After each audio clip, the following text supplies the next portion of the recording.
Good morning. This is a recording for Thursday, April 25th.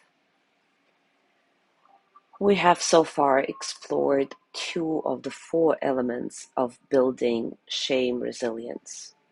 First one being the ability to recognize and understand our shame triggers, and the second one being practicing critical awareness.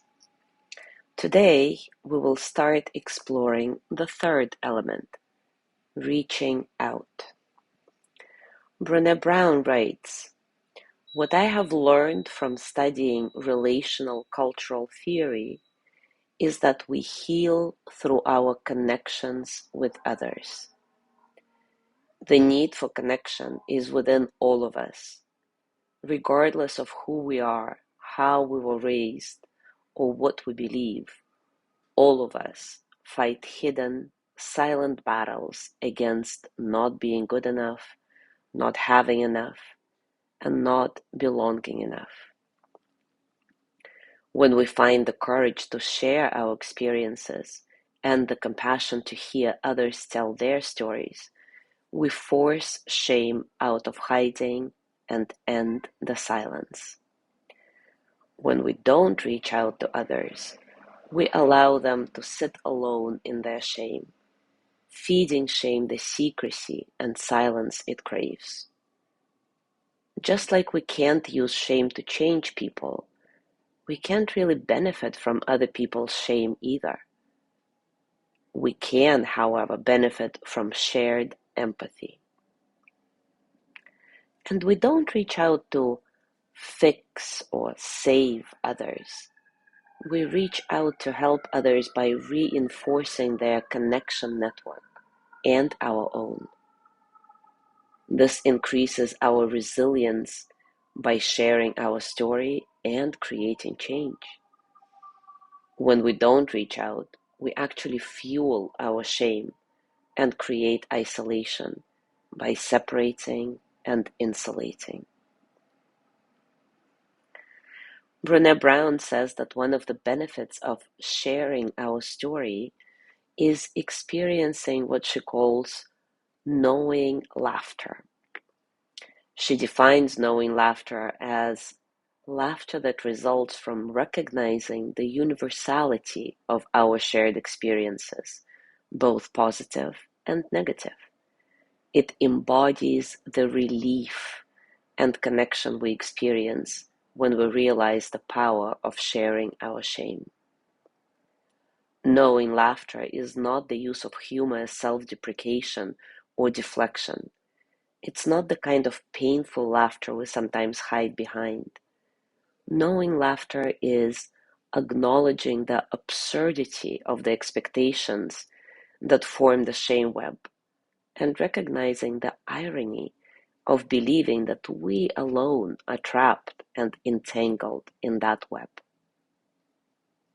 There is something moving, spiritual, and essential about sharing knowing laughter with people who understand our struggles. It's the evidence that the chokehold of shame has been loosened. It's the moment we feel proof that our shame has been transformed. Like empathy, it strips shame to the bone, robs it of its power, and forces it from the closet. When we reach out to others and share our stories, we increase our power and potential to create change. For most of us, reaching out to others results in tremendous individual change and inspires some of us still further to engage in collective change.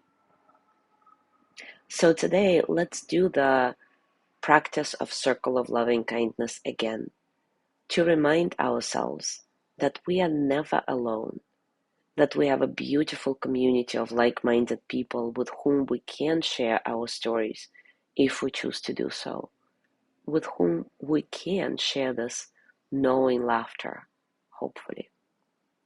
So take a comfortable position, and as always, take a few moments to settle. Settle into your body, into your heart, into your mind. Settle into this moment, right here, right now. Your breath nice and natural. As always, see if you can find a sense of spaciousness, a sense of freedom in your breath, so that all the experiences of the present moment can flow through you as energy that they are, without struggle. As usual, begin your loving kindness practice with a gentle reflection on the basic goodness within you and your simple wish to be happy. As you do this, scan your body and notice how this reflection affects your physical state, your breath. See if you can soften a bit from the inside out. And start repeating after me silently or out loud. May I be filled with loving kindness. May I be well in body and mind. May I feel loved, cared for, at ease. May I remember I am not alone. May I know that I am enough. May I touch deep, natural peace.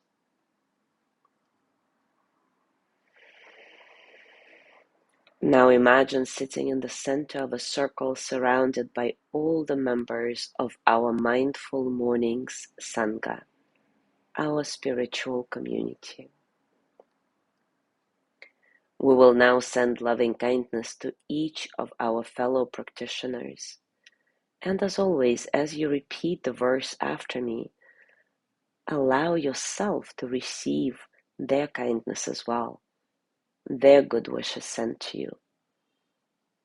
So you give and receive at the same time. May you be filled with loving kindness. May you be well in body and mind. May you feel loved, cared for, at ease. May you remember you are not alone. May you know you are enough. May you touch deep, natural peace. With each phrase, you receive a gift, and you gift a gift, and you give a gift to each other, giving and receiving at the same time. May you be filled with loving kindness. May you be well in body and mind. May you feel loved, cared for, at ease. May you remember you're not alone. May you know you are enough. May you touch deep, natural peace. If at times you feel unworthy of receiving all this loving kindness, remind yourself that we all have thoughts like this sometimes. It's what being human is about. Maybe even gently say to yourself, how human of me to feel this way. Accept that those feelings have come up. Once again, remember the basic goodness within you and your simple wish to be happy. And remind yourself that you, just like everyone else here, deserves all the loving kindness that we're sending to each other. May you be filled with loving kindness. May you be well in body and mind. May you feel loved, cared for, at ease. May you remember you are never alone. May you know you are enough. May you touch deep, natural peace. And as you end your practice, as always, scan your body. Notice how you're feeling now, physically, emotionally, mentally. How are you really?